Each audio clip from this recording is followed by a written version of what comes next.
Wherever we may roam, 92. Yes, tonight Europe's heaviest rock show proudly presents a day in the life of Metallica. We're going to be hanging out with the band on tour to bring you Metallica interviews with questions sent in by you, the viewers, Metallica live performances from the Birmingham NEC, and of course Metallica videos galore, including an exclusive showing of Harvester of Sorrow live from Moscow. So over the next 2.5 hours or so, this is your chance to ride the lightning on the show that's always more than metal. From Birmingham with Metallica, wherever we may roam, 92, this is Headbangers Ball.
Yes, wherever we may roam, 92, that is the theme for tonight's edition of the Headbangers Ball, and we are attempting to bring you a day in the life of Metallica, and that basically means squashing 24 hours into 2.5 hours. And Lars has joined me first up. We are going to be meeting up with Jason and Kirk later on, but unfortunately James is not very well and won't be joining us on the show, so it's nothing to do with his injuries. He's got no, he's because, you know, just singing and blah blah blah, he gets like clogged up and colds and all this kind of stuff all the time, so he kind of keeps his interviews to a minimum, and but somehow that message never gets through to the record company. They always have him scheduled for 10 interviews, like we have to cancel them and the rest of us have to cover for him, but he's upstairs nursing a cold and just trying to save his voice for the show tonight. Absolutely. Well, get well soon, James. And how is he coping playing the guitar with, I think he's wearing a glove or something? Yeah, he's got one of these things that goes from like here up to just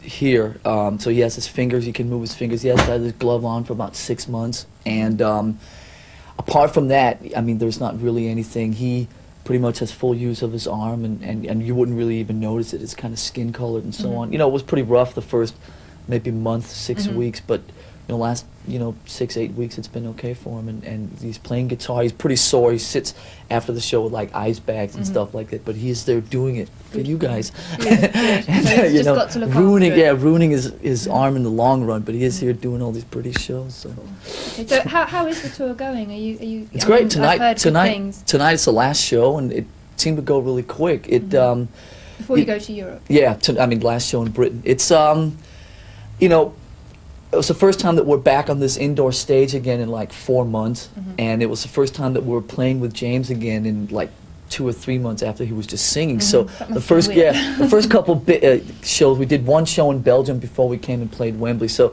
we're still getting kind of used to it again, but it's picked up really well. We did a show up in Whitley Bay that I think was incredible. We did over in Dublin was incredible. Glasgow was incredible. I think that both of the Wembley shows were a lot better. You know, Wembley's notorious for, you know, the kids are standing there going, okay, impress us, you know, but actually we got a lot of energy back from the kids at Wembley, a lot more than we'd expected from when we'd played there the previous time, and also from everybody else came and said that they'd never seen a reaction like that at the Wembley shows, so we were really happy with it. And Birmingham tonight is the last show, and we got a couple of surprises and a few things we're going to try and work in tonight. Excellent, so we'll be there. Yeah, we'll keep crossed, yeah, but we'll see.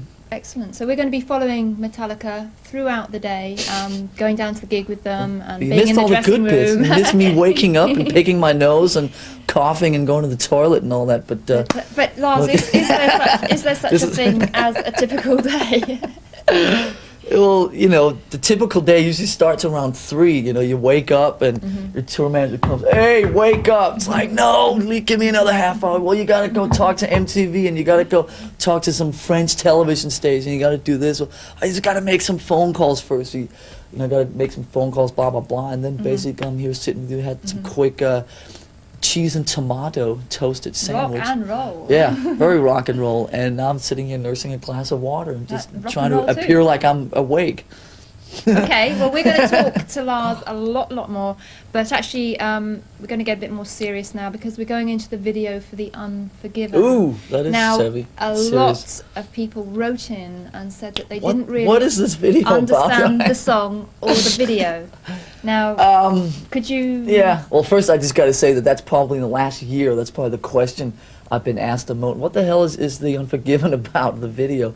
But the song is basically about a guy who's in a situation where he goes through life without really ever making any decisions for himself. Right, he's always manipulated. kind of being told what to do, always being guided and so on, and about how just at the end he kind of just dies off and realizes that he never really did anything for himself through his life. The video is what the hell is the video about? Well, I think it signifies that because it basically goes into like a the video's about the video's about this this guy who's a little bit in a similar situation. He's like being tormented all through his life, as you see in the beginning. Then he kind of goes and hides in the sewer system and basically grows old and goes through, you know, everything in this sewer system and basically lives his life in there. And then at the end, very sad, just kind of lays down and dies away. There you go. Okay, well there is a Lars explanation for you straight from the Metallica mouth, so no pun intended there. And we've talked about it, let's see it. This is Metallica with that brilliant song and amazing video, The Unforgiven. As a single this week, most excellent song indeed. And as you can see, Lars is still with me on this special Metallica edition of the Headbangers Ball, coming to you from Birmingham. And we're kind of, I think, in a home from home for Lars because we're in the hotel. Viewers' questions are on the way, but we've got a few more like general tour questions. Now, Lars, in the past, you've always brought out some great support acts with you. Why did you decide on the Metallica film this time around?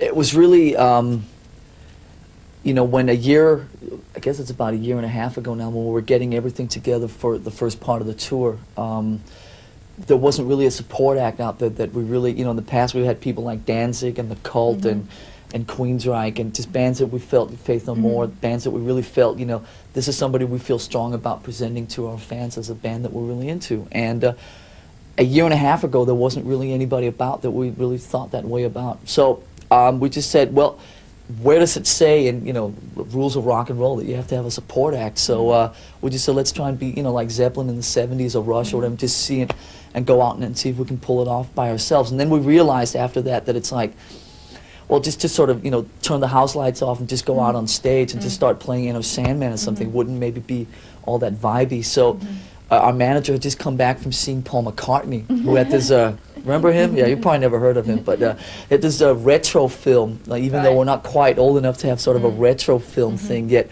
we just thought, well, maybe that at least would a kind of a vibe going, you know, here's 25 minutes of something before we come out. And then it just seemed like a pretty cool idea to do something a little different. And then now the difference between, you know, versus back then is that there's a band that we really wanted. We were really close to bringing Alice in Chains over here with us. Yeah, that because they're like really good. Everybody's favorite, they're at least my favorite band at the moment. They, you know, have a great new record out and so on. And then it was like, well, wait a minute, where are we going to put him? Then, you know, it's like we're so used to now being on the stage by ourselves and just going through the whole evening with just being in control of when we want to go on, when we want to come off, all that kind of stuff. It's just like, well, wait a minute, it just seems a little late in the game to start bringing a support act into the stage and all that kind of stuff, so we kind of left it at home. So you guys are basically just seeing what everybody in America suffered through for a year, which is this movie. I mean, it's pretty fun, and I think we're trying to show like the lighter side of Metallica and blah, blah, blah, just get the kids kind of vibe you up a little bit. And also I think from the questions that are coming up from viewers very shortly, we know from those questions that they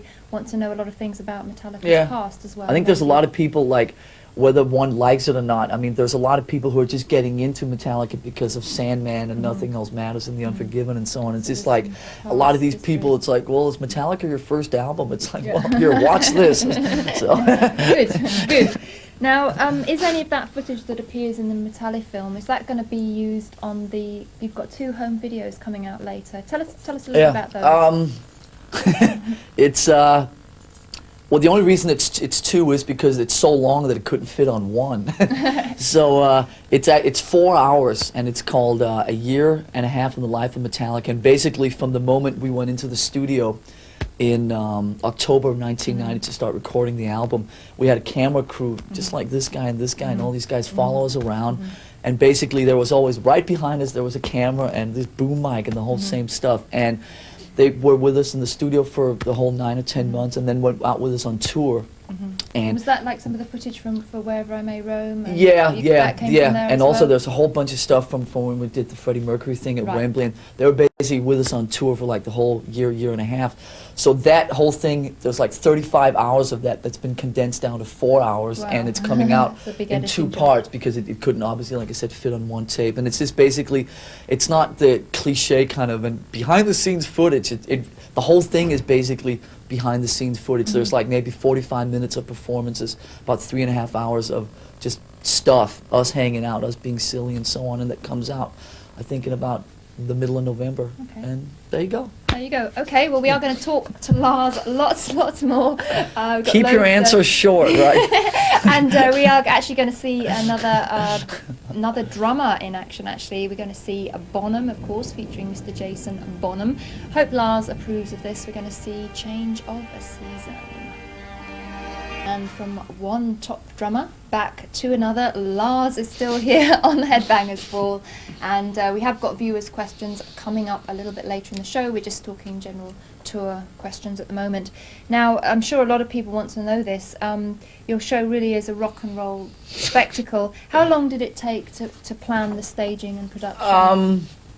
Actually, it's something that it's happened over. We did a very short British tour in the summer of 1990, and after we did that, we kind of went started writing and recording and blah blah blah. But over the course of basically starting from that, just it's not really so much production meetings. It's like you sit in an airport and all of a sudden you get an idea and you draw it down on a napkin. I have all these like napkins of various early forms of the stage taking shape and so on. And me and Mensch will get on the phone and have like arguments or have creative, you know, just spurts or something. Yeah, where you just sit, yeah, well then we can do this, and then we can do that, and blah blah blah. And then it basically, the idea came together pretty quick. As soon as we realized we wanted to do something that was not the normal configuration, then it was like, okay, well here you go, and then everybody can run around, and James can have mics all over the place, and we'll have a couple of kits that move around, and blah blah blah, and okay, off we go. And then the major revelation that came, that was the last thing that happened, was this thing about we had this big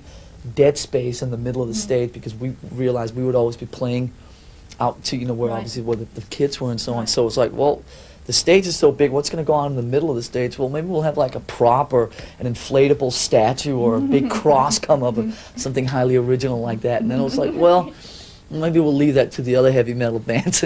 And then Mensch came up with this idea, why don't we just basically put people in there? It's like, yeah, okay, Peter, go lie down and we'll be fine. But then we realized, it's like, wait a minute, maybe we could actually put people in. And then we like basically cut like a big piece of the stage out in the middle and put a platform in there. And now there's about 150 people in there that have a very unique view of Metallica the live. place to be, I guess, actually. And actually we will be in the Snake Pit later on tonight when we get down to the gig, and watch out for that. If you ever make it. Now, at this rate. the first viewer's question of the evening, Simon Harris from West Sussex in the UK. I hope you're watching. He would like to ask you, Lars, why did you decide to fill the tour programme with bad reviews and criticisms?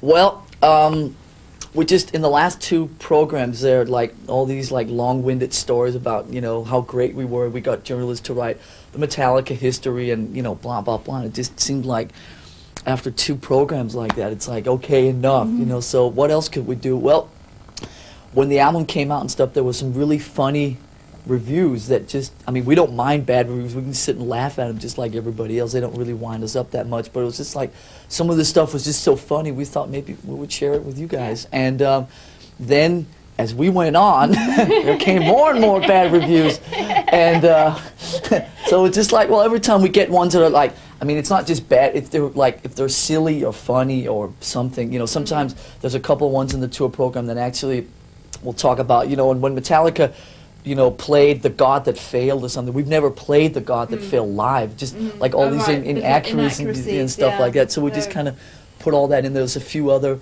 people like Nikki Sixx and Ian Astbury who have some not so nice things to say about Metallica, and we just thought we'd put it in there just for a laugh. I mean, it's not anything we take too serious, it's not anything anybody else should take too serious, but I guess the point is that some of these reviews are just kind of funny and we kind of laugh at them. I think it's cool that you don't take them seriously. As long as you don't take yourself too serious, you know. Okay, so there you go, Simon. There's your answer. And we're going to take our first commercial break on the Headbangers Ball now. Lars is going to be back later on in the show to answer more questions that you sent in, especially for him. And obviously, of course, he's going to be playing the gigs, so we'll be seeing him there. But after this break, we're actually going to meet up with Jason and Kirk, and I'll be putting your questions to them, and actually one of them will be, how do you get into the snake pit? How do you get those passes? They're like gold dust. So stay tuned for that. We'll take a break. We'll be back with Jason and Kirk as this special edition of the Headbangers Ball with Metallica continues.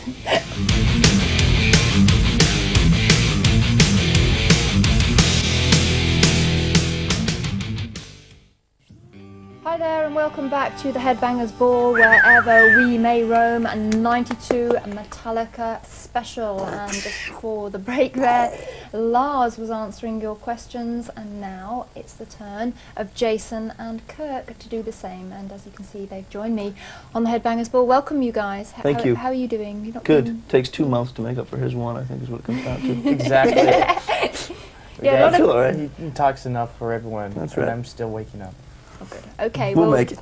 We're going to go into our first question from a viewer, and Kathy from Shropshire would like me to put a question to you, Kirk. Do you aim for technical perfection or more expression and feel in your guitar solos? Depends on what day it is. I mean, I just try and just play what I feel, play with what I think. And when I notice that I'm not playing too technically precise, I flip the coin and start playing really technical. But I mean, I go back and forth all the time. Sometimes within the space of a minute, sometimes, you know, I'll play one way for days and then play another way for days. So it kind of depends on Yeah, it all depends on the situation and what's going on. But that was a very good question. Yes, well done, Kathy. And actually, Kathy would like me to tell you that you've got lovely brown eyes. Well, actually, Kathy, you can... They're lovely red right now. You can tell the guys yourself, because these are all the letters of questions sent in by viewers, and I am going to be giving all these letters to Metallica at the end of tonight's show, and they will read the letters sent in by you, and also I'll be giving them this rather nice t-shirt sent in by Tobias and Sebastian from Germany. So there you go, Metallica are going to read your letters and see the kind of things that you want to know about them. And we're going to carry on now with a question for Jason, and this comes from David and Colin Mead in Ireland, who in fact these lads sent in some excellent questions. They'd like to know, what did you have to do to audition for Metallica? Let's see. I talked to a guy from Elektra that had helped get those guys signed, and I'd been bugging him about Flotsam and Jetsam for a long time. I found out about the auditions.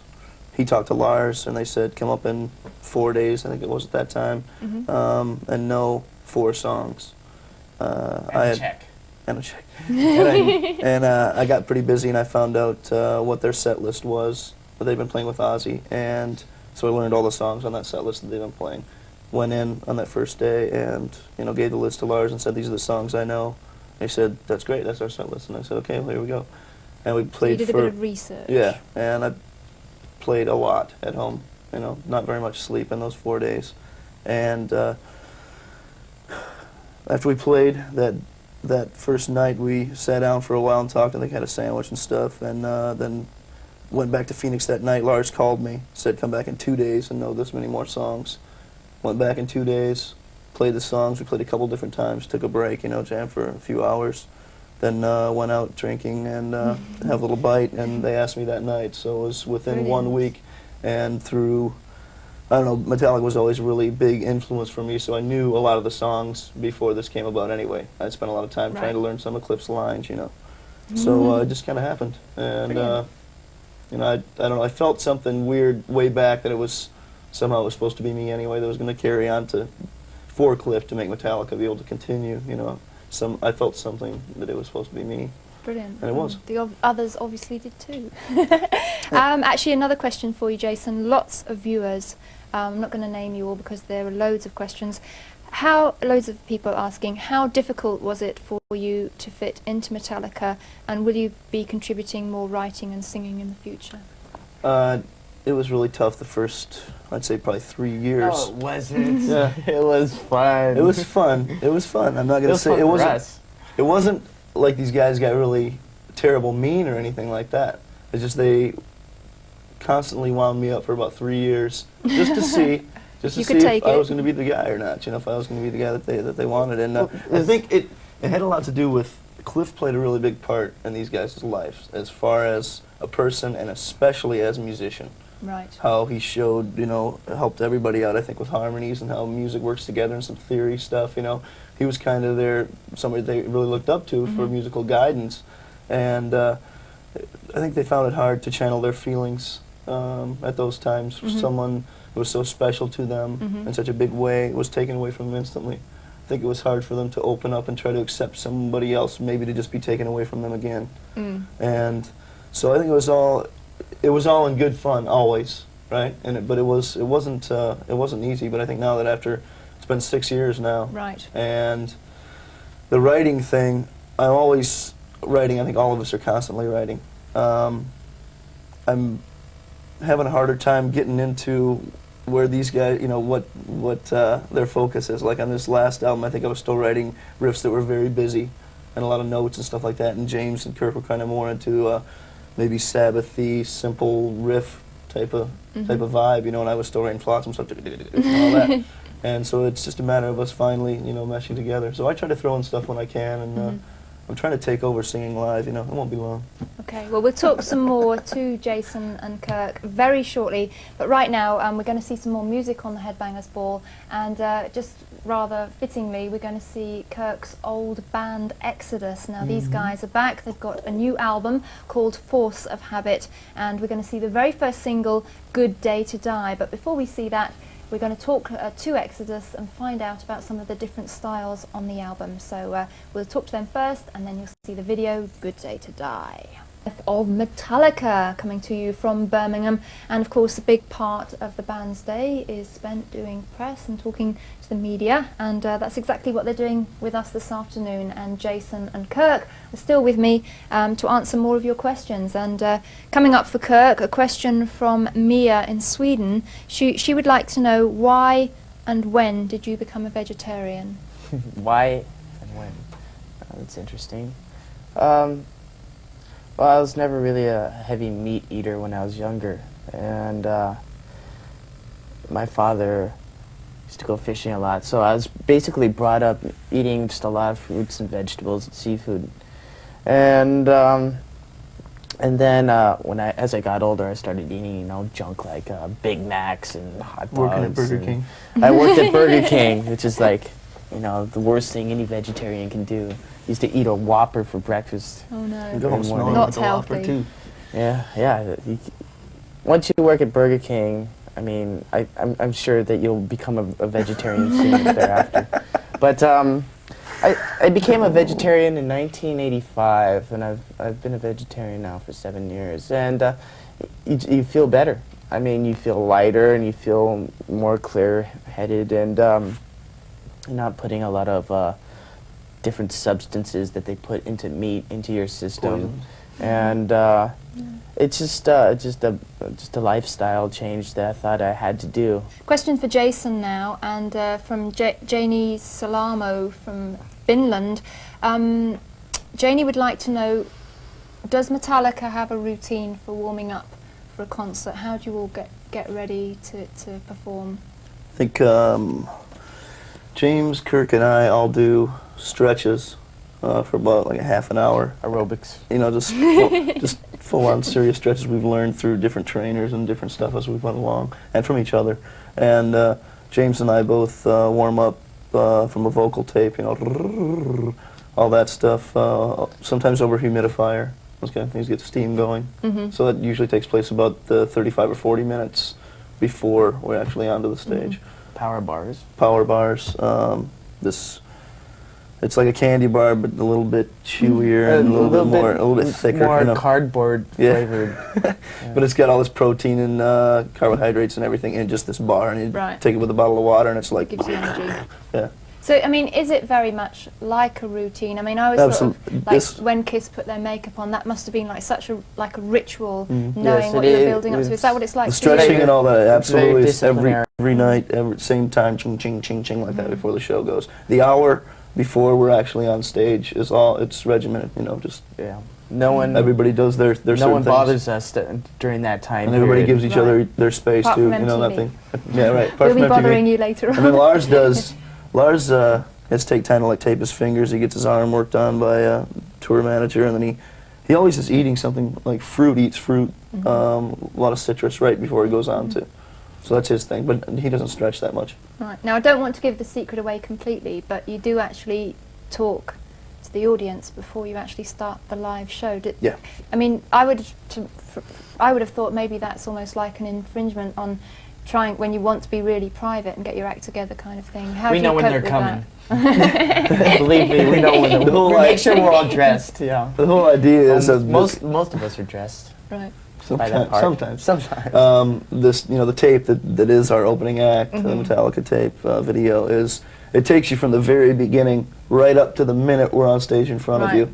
So that's the whole idea. Right. You know, of us talking to you before we get on. It runs right up there all the way from it works out pretty cool. And it's I don't know, it's a good charge for us too, because it makes psychs you up, kind of thing. It does, and we know that it's time right then. You know, you got to be ready to go right then. Okay. All right then. Well, we're going to talk to Jason and Kirk lots more, but right now we've got a new video for you on the Headbangers Ball, another video actually from Saigon Kick, and this particular track is doing extremely well in America at the moment. It's from their album The Lizard, and this is Love Is On The Way. Lonely sidewalks.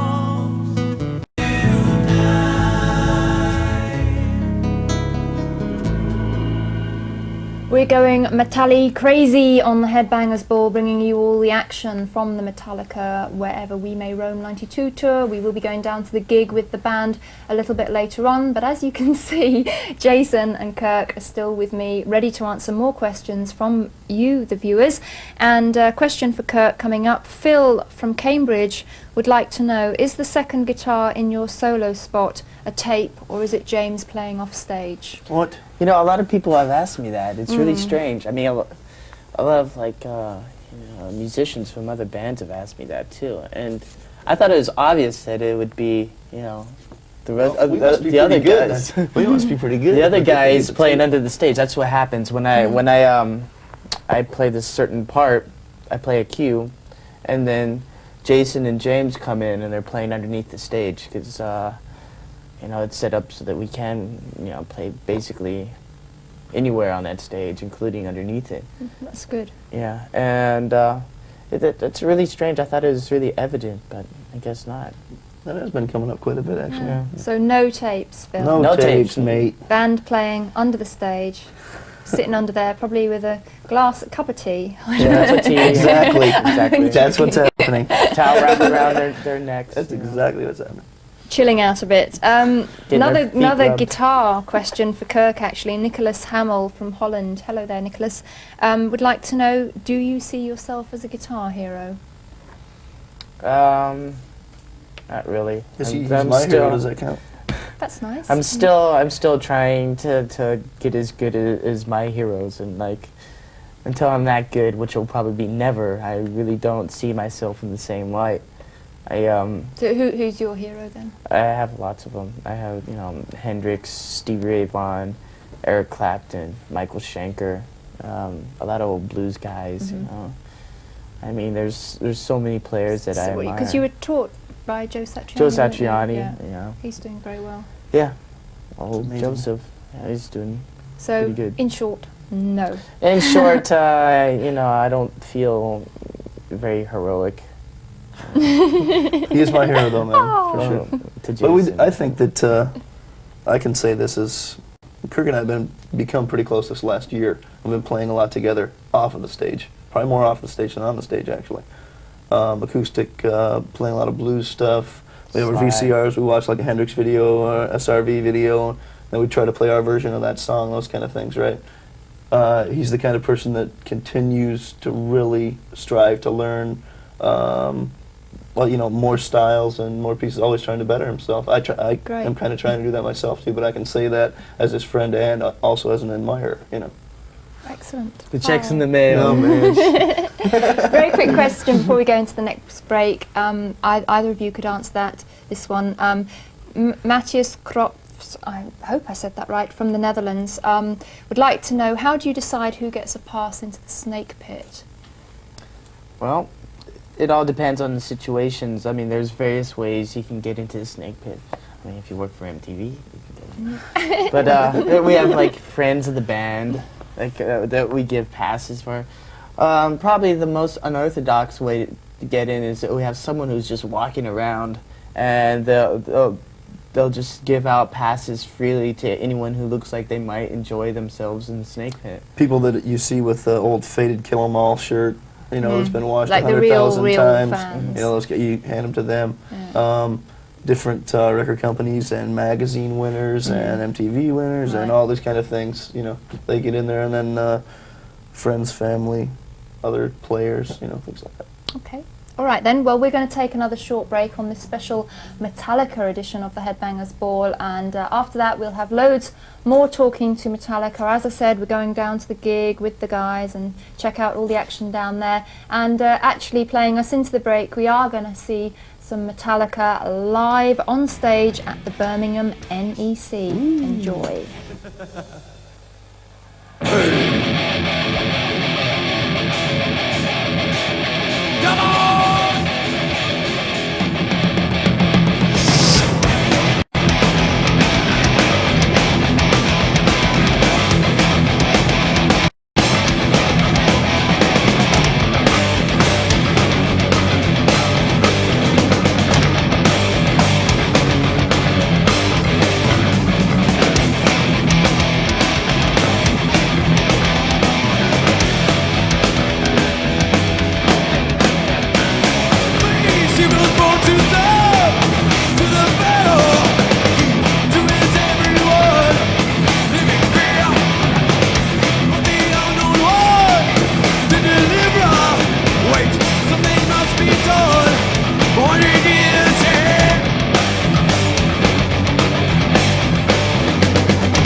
Hi there and welcome back to the Headbangers Ball, and this is of course our Metallica special. Literally everything you wanted to know about Metallica but were too afraid to ask, and that is really the case because you sent in the questions. Once again, you've saved me lots of work, and Jason and Kirk are here to answer them. And actually a question for either of you.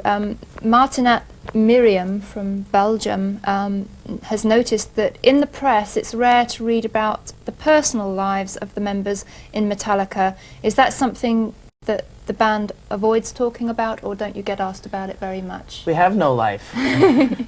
This is our Say life. it again, man. Married to metal. We're dedicated to our careers. I think we all do have things that we like to do on our own kind of wavelength. Kirk has collects a lot of art and comic books and horror movie stuff and all that. James is kind of likes to be outside fishing and hunting and doing that kind of thing. Lars likes to be, what's he, scuba diving now, just certified scuba master or something now. And black belt, I think it is. Black belt in scuba diving. I mean, people always want to know if you're married or if you've got girlfriends. Yeah, but girlfriends and stuff. But we all do different things, you know. Play different music all the time. You know, we're not going to get that personal. I mean, you know, there's some things some that things are you sacred. need to keep sacred. Yeah. Absolutely. Yeah. But I mean, we all have girlfriends. We were all once married, now happily divorced. Except James. James wasn't married. Yeah, except for James. And you know, I mean, there's certain things that you'd never think people would want to know anyway, so that you never really talk about it in interviews. Yeah, and people are just ask the strangest questions. I mean, you know, this being most people are good interested in the example. band, and, you know, the music, what happens, recording or roading or whatever you're doing. You know. I mean, but when you actually do have a chance to go home, does it feel like home? It takes a little bit of time to get used to it, but it's great to get back, you know. And over the course of a tour, our breaks that we have are just sacred time for us. Absolutely. It always takes time to adjust at either end. Yeah. If you know, say we're going to be in Europe for 2 months, when you go back home, it's going to take a week or 10 days to get yourself back. Get out of tour mode. Yeah, exactly. Yeah. And then when you get back into tour mode, it takes a second to, you know, adjust to the moving around every day and always being on your best behavior, you know, and stuff like that. So we're really seeing Metallica in their natural environment at the moment, a hotel room. Yeah. There you go. Okay, Margit Post from Germany, who tells me she's a metal grandma, which sounds pretty cool to me. She'd like to know, what do you think of women in rock music? Now, whether she means female bands or the women that hang about in rock music, I'm not quite sure. There needs to be more women in rock music. Yes! I think. I mean, there's a lot of good bands coming up, like L7, I think are great. And there's bands like the Lunatics that are pretty good also.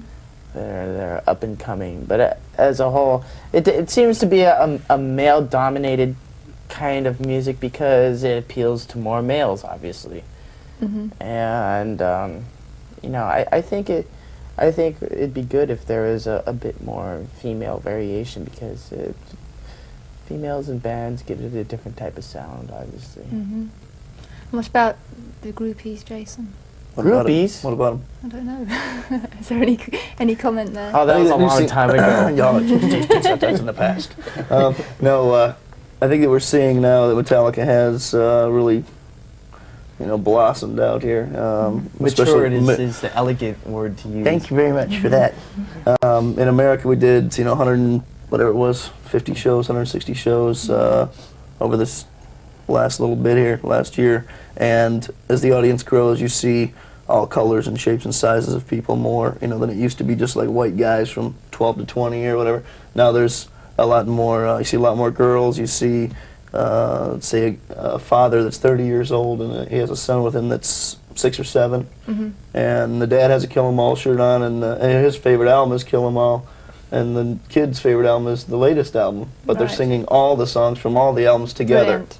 You know? Brilliant. So that kind of thing. You're seeing generations, you're seeing more girls, and you're seeing all different people. In Manchester, I saw an old couple up front at the rail. It was amazing. This guy had to be at least Wasn't your 45 or 50. Wasn't my mother. And I wouldn't put my mom up His mom hangs in the pit anyway. Yeah, She just sits in she's in the pit, knocking people out. Okay, But, great. Well, we're going to see some more music, but before we do, I just want to quickly give out some very important news on the Headbangers Ball. We've all been hearing about Ozzy Osbourne's last shows in Costa Mesa on the 14th and 15th of November. He's going to supposedly get up and jam with Black Sabbath. Now, apparently, Ronnie James Dio is not going to be singing with Black Sabbath when they do their support slot on those dates. And we've heard that Rob Halford is going to be singing for Black Sabbath in Costa Mesa at the last show. So I just wondered what you guys thought of that. Jesus. Wow, that's pretty That could different. be wild. Oh man. It looks like something that could be either really incredible or really dumb. Not work. Yeah, so I'd like to be there to find out for myself. That's a tough one to think about that for a little bit. All right. Well, But while you Jason know- thinks about it, sorry, we'll have to get on with some more music, and we're going to see the brand new one from Guns N' Roses. Of course, Metallica recently toured there over in the States with Guns N' Roses. They've got a new single out, and it's called Yesterday. So let's see it now. Yesterdays, and Lars is back with me on the Headbangers Ball from Birmingham Metallica special, and he is going to answer some more individual questions that you've sent in especially for him. So if you did send in a question for Lars, listen up, because I may be reading out your name.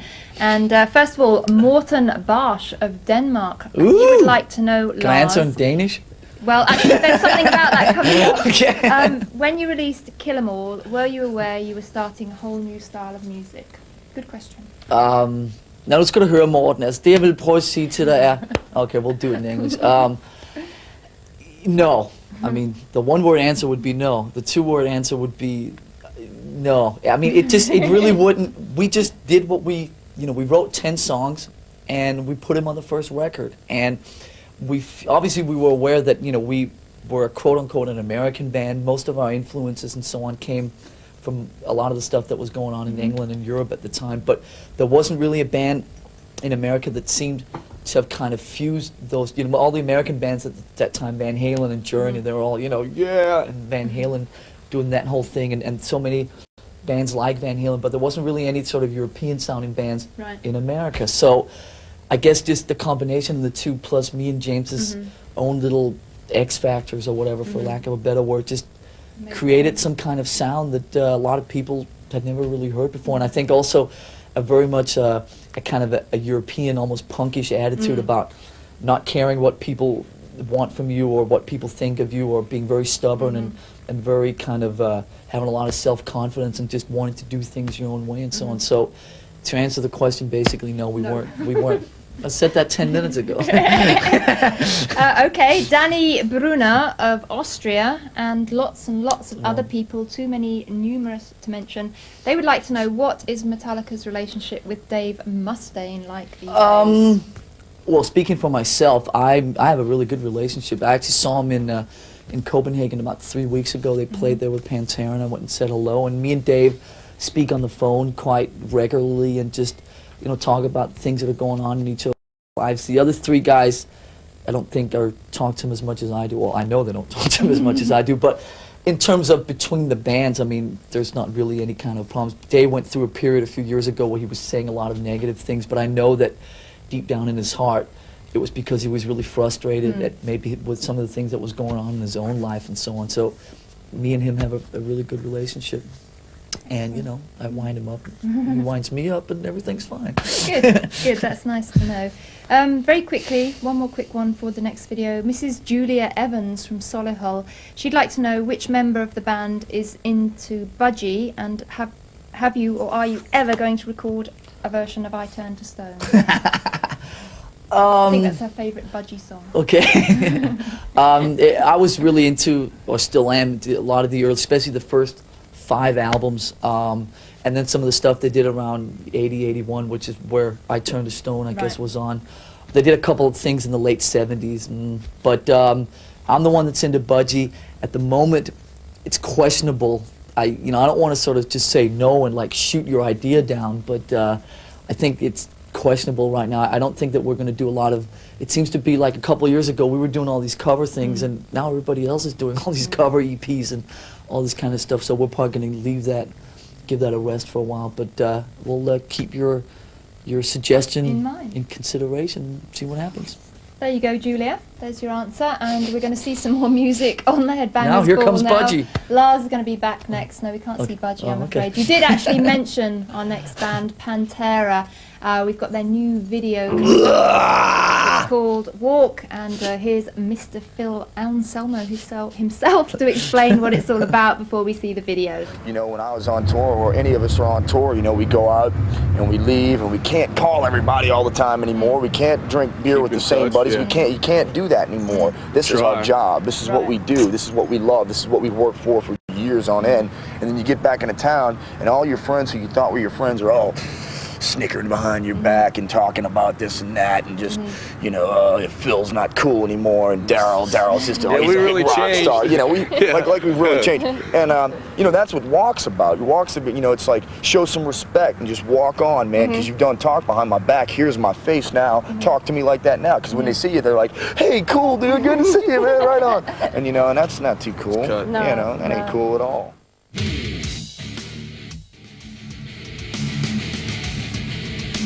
Vanessa Warwick with you on the Headbangers Ball from Birmingham Metallica special, and Lars is still here. We've got one more interview segment to come before we actually travel down to the gig with the band a little bit later on. More individual questions from you to Lars, and Igor from Czechoslovakia would like to know, do you play any other instrument apart from the drums? Yeah, but you don't want to hear it. You know, I can play guitar probably for about, say, 15 to 30 seconds. I can play Smoke on the Water and Am I Evil? So does that qualify me as a guitar player? That's probably more than a lot of guys in bands do. You know, sometimes when I'm all alone in a room, you know, I'll stand there and pretend I'm like James Hetfield or something, sing. But sing no, in the shower. I don't really play much else. Okay. Kind of always wanted to keep after every tour. It's like, maybe if I got a quick crash course in playing guitar, I could like get some of my ideas, instead of having to like talk them through James, I could just show them on a guitar, but I never get around to it, you know, because James and Kurt won't give me guitar lessons. They charge me too much. So I'm going to have a word with them again. Okay, Igor, there's your answer. Basically, no. Joanna Lipowskan, actually from Poland. I would have thought this might come from a Danish viewer, actually. Lots of people want to know, did you watch Denmark win the European Football Championships? Do you care about your home country? And how much time do you spend there? Oh, that was 3 questions. Let's see. Question number 1, do I care about my home country? Yes, I'm a Danish citizen still, very proud of it. Have one of these little red Danish passports, and I go back there as much as I can. Probably not as much as I'd like to, but as much as I can. I was just there for 2 weeks, had a great time. We heard you speaking Danish a little bit earlier. Yes, and I keep in, you know, close contact with my parents. The guy who looks after my drum kit is Danish, so we kind of have the Danish contingency out here on the road, and that's cool. And as far as the football thing, in Columbus, Ohio, we were on tour. No, this is a true story. In Columbus, Ohio, me and our tour manager, Ian, we got up at the ungodly hour of 11 o'clock and went down to the sports bar that had satellite coming in from Europe, and watched the Denmark-West Germany game live. Brilliant. We were sitting there at 11 o'clock in the morning drinking European beers and obviously cheering for the Danes, and just watching this thing. It was great, and all these Americans were sitting in the rest of this bar, and we were saying, yeah, kom så, gang i den og score så, for helvede, hvad fanden laver du? We were sitting yelling this at the television, and all these other people thought that there was something more than beer in our drinks, you know. It was a pretty amusing thing. Columbus, Ohio, that day back in June. Excellent. Denmark won. They're not doing too well, and I went and saw them play World Cup qualifying in Denmark about three weeks ago when they drew with Ireland 0-0. That was pretty bad. Don't ask me anything about football, because I don't know. Pretty horrendous. Now, Sandra from Belgium read that you could have been a professional tennis player. Why did you give up the game and start playing the drums? Well,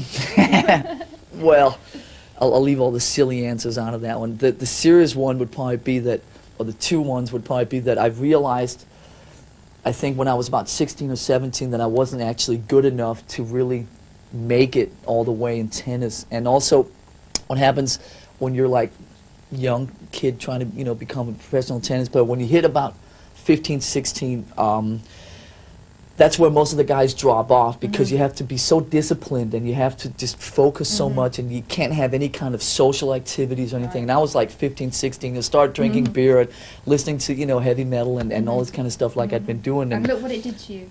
See, it just went straight downhill. But basically I realized that the amount of discipline and attention that you had to pay to you know, to do the tennis thing just really wasn't worth it. And in rock and roll, you can be a little looser around the edges about disciplining yourself and your bodies and giving it a bit of this, you know. So it, you know, I think I did the right thing, you know.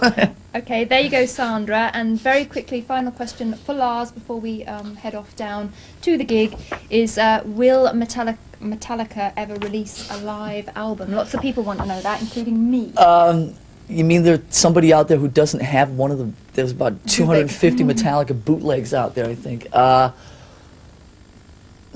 think that the whole thing with live albums and all that kind of, when video came and knocked on the door, it was like the great live albums, if you think back to the 70s, you know, Made in Japan, Strangers in the Night, and, yeah, and you know, Unleashed in the East and all those things. I mean, just, I don't know, it's just not the same anymore. It's like you put out a live, it's like now the emphasis is on the live video, and then some bands accompany it with a live album, but it's like the live video is like the main thing. So actually, at the moment, we are sitting on, we filmed 2 nights in San Diego on this tour, and we filmed 2 nights in Seattle on the 89 tour, and so we're sitting on all this stuff that we're probably going to do some kind of video like next year. You know, there's a 4-hour video coming out in 2 weeks, and then probably in about a year from now we'll probably do like another 4-hour video that will be like the longest live video that anybody's ever heard of, which will be like everything from San Diego this year, like 3 hours, and then probably an hour's worth of the material that we didn't play in San Diego from the Seattle shows in '89. Did you get that? Yes.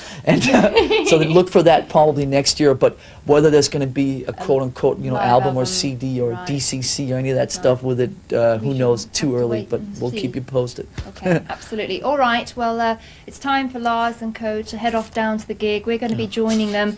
That's going to happen after the break, and also Lars is going to give us a tour of the Snake Pit, and we're going to hang out in the dressing room, take you into the dressing room. So lots to come up on the Headbangers Ball. We are going to take a break now, and when we come back after that break, we'll be heading off on down to the show. So join us there, and we'll see you later. It's Lars will be back later on. All right.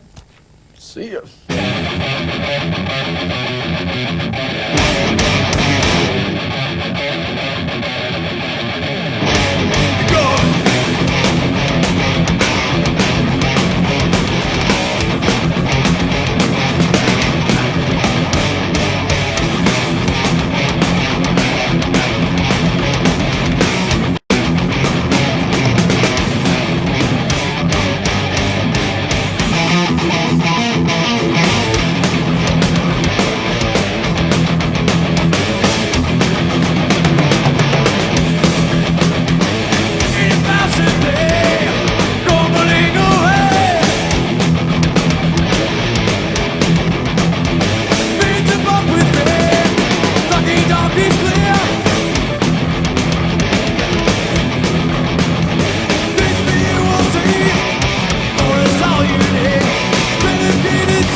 You're back with the Headbangers Ball Metallica special from Birmingham, and we're bringing you a day in the life of Metallica. It's about 6:30 in the evening, and it's time for us to travel down to the gig with the band. So if you want to follow me, get on the bus. Here we go. Okay. Okay, the whole band is here actually. James, as we have said earlier, is not feeling very well, so we'll say goodbye to James. Lars that was is James here, being his everybody else modest is here. self. So Lars, can we ask you a few more questions sent in by viewers? Is that alright? I want to answer the other guys, the ones that were sent in for the other guys. Do you? Yeah. Oh, Do you like giving guitar lessons? Do you feel like you're a guitar hero? Absolutely. Why are you? I do this thing. I do this where I play guitar with my butt. Okay, yes, I can tell it's getting close to gig time. We're going to set off on the way, What is it? It's not a Victory V or something, is it? No, it's like a licorice thing. Right, okay. Good try. So lots of viewers, they want to know what is happening with your fan club. What is happening with our fan club? Well, what happened was that the address that was printed on the Justice album, that guy kind of took off with like all the letters, all the money, everything, and he hasn't been heard from since. You know, you can blame us for hiring the wrong people, but we're in the process right now of trying to set up a new one, and we have some people who we trust. Excuse me. We have some people. Yeah, we have some people that we trust. We have some people who we trust very much, who's going to try and take charge of it and so on, and hopefully we can get that whole thing set up and running. Okay. And you're going to be very involved in that. As involved as, try and give updates, and I mean, we're not going to sit and deal with it 24 hours a day, but we'll be as involved as we can and as time allows. Cool, okay. Fierce Reader from London, she says, looking back, what does Master of Puppets mean to you nowadays, and how big a part does it play in portraying your image? What image? What is Master of Puppets? I mean, what does it mean? It means album number 3. It brings back a lot of memories of hanging out in Copenhagen and drinking a lot of beers, and we spent like 5 months recording it back in '85. It's got some good songs. Great song on there. Just heard the other day actually on the radio. The Thing That Should Not Be. Kicks ass. We played live for a couple of years. A motherfucker. These guys can't tune their guitars down that low anymore. So. Okay, well, actually the bus has got to leave now, and we're being told to get off the bus. So I shall say goodbye to you guys. See you down at the Birmingham NEC. Thank you very much, Mr. Bus Driver. And right now we are going to go into some more music on the Headbangers Ball, and we're going to see a really good video from a band called Non-Fiction. And before we see it, the guys are going to tell us a little bit more about their album. It's called In the Know, and then we're going to see the video for Reason to Live. Bye, Metallica! See you there. We thought that we were travelling to the gig with Metallica on their bus, but in fact we were actually holding them up. They were a little bit late for the gig, so we've actually made our own way here. We're here at last. We're backstage now at the Birmingham NEC, and if you just have a little look round, you'll see that there's all sorts of things going on. There's some people playing basketball actually, and this is where obviously all the staging and the production office is and so on, and also this is where the catering office is. So let's go and see what Metallica have on the menu tonight, and I do believe it's actually in here, and there's somebody that I would like you to meet in here. Hello. Let me introduce you to Big Mick. This is Metallica's sound man, and as it is, isn't it, really? How long have you been with Metallica? Too long. About 8 years. Just having dinner, by the way. Yeah. Some friends of mine. Would you like to introduce yourselves, guys? These are all the trucking corps. Yeah. Right. Without which we wouldn't travel anywhere. This is Andy here behind you. Would you like to just turn the camera that way? That's Andy. How many? There you go. That's Andy. How many people are on the tour? Working behind the scenes. We have about 50 crew, I believe. 50 crew, yeah. Plus these scummy type truck drivers here, which of course they'll kill me later for. Now, from your point of view, how difficult is it to do the sound with this new diamond-shaped stage? Does it pose any more difficult problems? Slightly, only in the fact that you have people everywhere, and you have to cover it all around the place. Oh, that was a bean. Did you see that? That little bit of bean came over from the trucking corps the other side of the room. As to the sound problem, not a real problem. We kind of dealt with it in the early days, so we're sort of cruising along quite comfortably now. It's quite nice. What's on the menu tonight? I've just had a prawn cocktail actually, and I'm just going to have barbecue chicken. Are we referring to food, or are we talking about the band? The bean. The bean, yeah, okay. Barbecue chicken I think looks pretty good. There you go. Okay, thanks very much to Big Mick, Metallica's sound engineer, and right now we're going to go and find out what is happening in the Snake Pit, and Lars is going to give us a guided tour, so follow me. Okay, we're not backstage, we're under the stage, and Lars is actually warming up for the gig tonight, so he wasn't able to be here to show us around himself, but I've got the next best person, and that is Ian Jeffrey, who is Metallica's tour manager. So how long have you been working with Metallica? Ever since I've been second best to Lars. How long? About 4.5 years, middle of '88. Okay, and right now we are, as I said, under the stage. This is all Kirk's equipment here. All James here. This is where James lives when he's down here. When there's other stuff going on, he doesn't need to be up there. And Andy here tuning his guitars, and we can't get over here, I don't think, but Lars lives here as well, and then Kirk is over the back, and over to the left here we have Jason.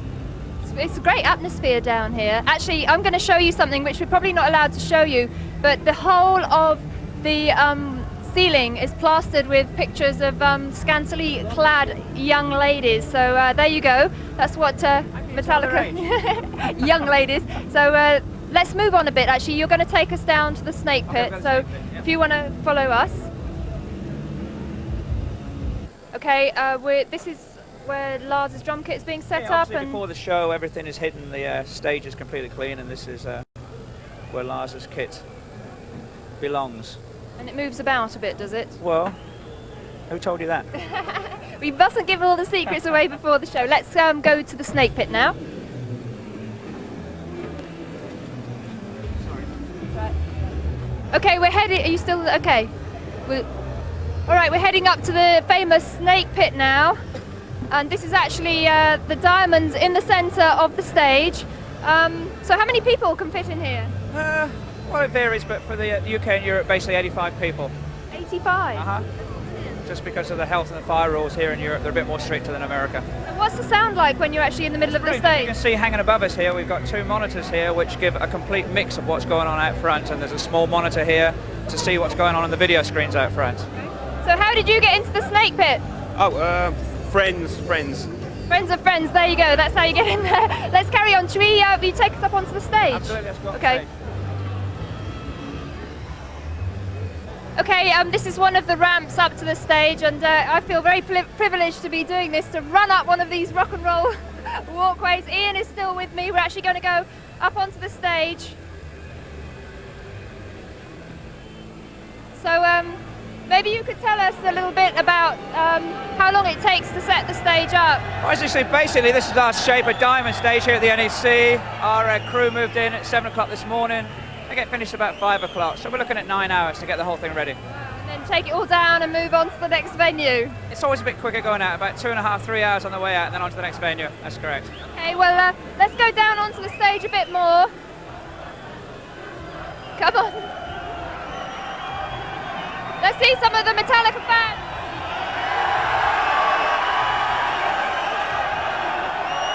Okay, it's crazy up here. Where's Ian gone? So, Ian, what else can you tell us about this? Well, basically you can see this is just a diamond shape here, and in the middle we've got the snake pit. Obviously, it's I don't want to tell you too much about it to give away, but basically it's a unique shape. As you can see, we have all these things here with special effects, and it's a very unique show, very unusual. Certainly is. Well, thank you. Let's not give anything away too quick.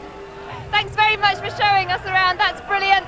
And we're going to see some more music on the Headbangers Ball. I think that's what's happening. I don't know, Lucy.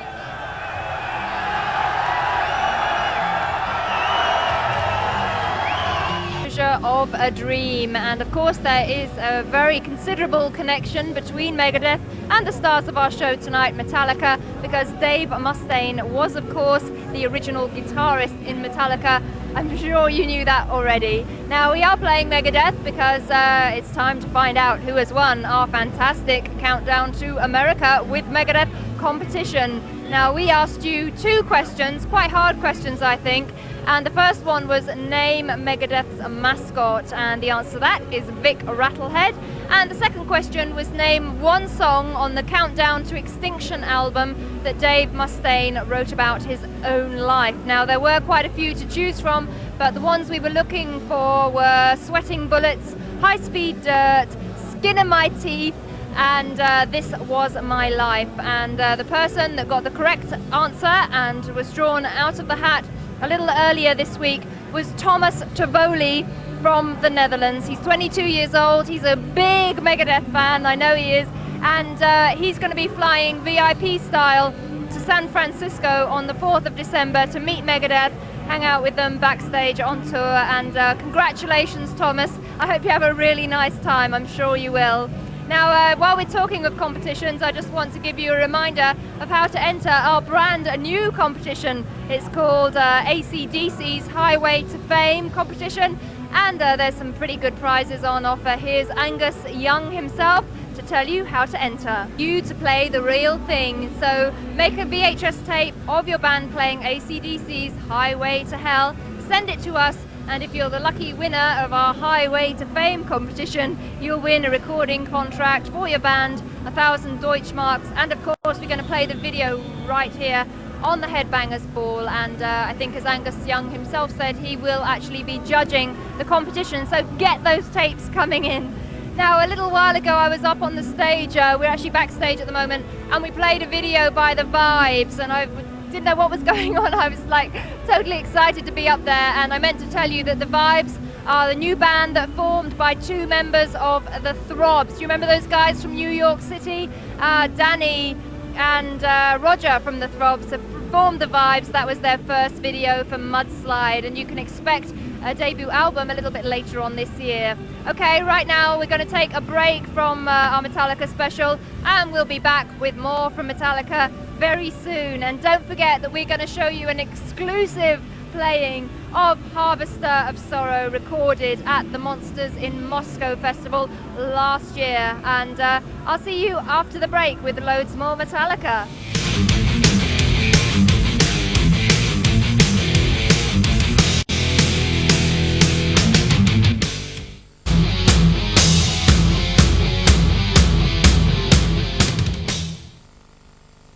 Yo, Headbangers Ball rocking backstage at the Birmingham NEC with Metallica, and this says tuning and attitude, and that's exactly what is going on backstage. There's Kirk, he's warming up for tonight's show, and we are not going to interrupt him because I think we're going to go and find Lars again. And if we go in here, if you'd like to follow me, Lars is actually working out the set list for tonight's show, and we're following him around the whole day, and it's getting a bit much now, isn't it? Do you change the set sort of nearly every night then? Well, what we do is, look, it's a Metallica set list. What we try to do is, this is our second night in Birmingham, and whenever we have like kind of an A set that's the main, we feel is the best set, so we play that on all the places where we have just one night. But all the places where we have two shows, we always try and change it around the second night. But we're trying to move some things around here that's giving me a hell of a headache, because we've been opening with Enter Sandman for most of the tour. For the last couple nights, as you can see, we've moved Sandman down till the end. Why am I showing you this when we still have 6 weeks to go in Europe? You're giving too many secrets away. But you know, so I'm just trying to like work something different out for Birmingham, and it's kind of annoying me a little bit right now. So. Okay, well, we've got some more viewers' questions for you. David and Colin Mead again from Ireland want to know, why do you always use the good, the bad, and the ugly as your intro tape, and who came up with the idea? That credit goes to Johnny Z. Johnny Zazula is his name. He was our first manager, and why do we always use that? It's a good question. I'm not sure I have the answer to that. It just, you know, we started doing that in like '83, and it felt right, and it's pretty much been there ever since. It's funny because somebody else asked me about that the other day, and I answered that maybe it would go into retirement after this tour. I don't know why I said that, but I did. But it's really moody, and it's very epic-y. Yeah, and it felt right, so there it is. It signals that we're on our merry way. You know? I know, I remember you walking to the stage at Donington, and that music like sort of put hairs up on your back of your neck, really. It was brilliant. Yeah, well, like you said, it's very moody, and it kind of builds really well, and it's also somebody, the guy who did it, you know, Morricone, is somebody who we really respect as a kind of a musician and so on. He did all the soundtracks for Fistful of Dollars and Good, the Bad, and the Ugly, and all those spaghetti westerns. It's really interesting music. Okay. Well, one more quick question before we let you get on with preparing for tonight's show. I don't think this is actually a very good question to ask you when you're going out on stage, but Alan and Chris Davies of Bedford would like to know, would any band members consider solo projects or producing other artists? Well, I think as you grow a little older and your taste in music kind of, you all expand and you all get into different things and stuff. I mean, I've already done a project. I did that, you know, New Wave of British Heavy Metal album a couple of years. You know, a few other people. Right. You know, I've been asked to do a lot of producing. I've had to turn it all down because obviously my main priority is Metallica. Kirk has guested on a few things. You know, James has done a little bit of singing on some Danzig records and stuff. But in terms of fully fledged solo albums and everything that entails, you know, kind of like what Bruce Dickinson did or whatever, at the moment, at least to my knowledge, nobody really has any particular plans about it. I can tell you that I'm not interested in doing anything in our time off other than just taking, you know, when we're done next May. Next May, that sounds really long like rest. yeah, long ways away. But next May, when we're done, we're going to take about a year off, and in that year, just going to try and remember how to breathe again, just relax and take it easy. But again, this is coming from the man who gets, you know, I get very restless in a couple of weeks, and you know, if somebody offers me a good production job or something, who knows? But as we're speaking right now, in early early November 1992, see, I already want to get the tour done. That's why I think it's May already. There's no plans for anything like that. So. All right, Lars, thanks very much for taking time out to talk to us while you're sorting out the set list for tonight's show. It's total chaos here, and we're going to be back with more from Metallica backstage very shortly. But right now, let's see some more music as the Headbangers Ball continues.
Okay, that was an exclusive showing of Harvester of Sorrow from the Moscow Monsters of Rock Festival in Russia last year, and it's showtime right now. Hello. Backstage. How you doing? I'm doing well, how are you? Oh, pretty good, but I have to go somewhere right now. You do. Good luck in Europe, and thanks very much to Kirk for talking to us. Okay, that's Kirk going to the stage first. The Metallica film is just playing out in the arena, and I think it's about 10 minutes till showtime. And now we're waiting for the other band members to come up here. And it's a little bit chaotic, like it has been all day, I'm afraid to say. I think that it's Jason and James going up to the stage next. And while there's some of Metallica's crew in the background there, they're having fun. Let me tell you actually what's going to be on the Headbangers Ball next week while we're waiting. I really hope that you tune in, because we have a special edition of the Headbangers Ball from Boston with Extreme. And they'll be answering questions sent in by you, the viewers, and we'll be playing lots of Extreme videos and lots of Extreme live performances. So I really hope that you do tune in next week as well. And we're waiting for more band members to make their way up to the stage. Yeah, this is Metallica's last show in Great Britain. They're coming over to Europe next week. You're going to see the dates at the end of the show. And if I just step back a little bit, you can see that James is walking into the arena, and there's Jason going crazy. And I hope James is feeling a little bit better, because he wasn't very well. And there goes Lars. Bye, Lars! This way! Oh dear, it's crazy. Okay, right now we're reaching the end of our special edition of the Headbangers Ball with Metallica. I hope you've enjoyed the show. I've really enjoyed being here, and let me recommend their live performance to you. It's really excellent. There's the good, the bad, and the ugly in the background. That's the intro tape. I'm going to say goodbye. I'll see you with Extreme from Boston next week, and we're going to finish the show on a really high point. We're going to see Metallica live on stage. Bye-bye from the Birmingham NEC.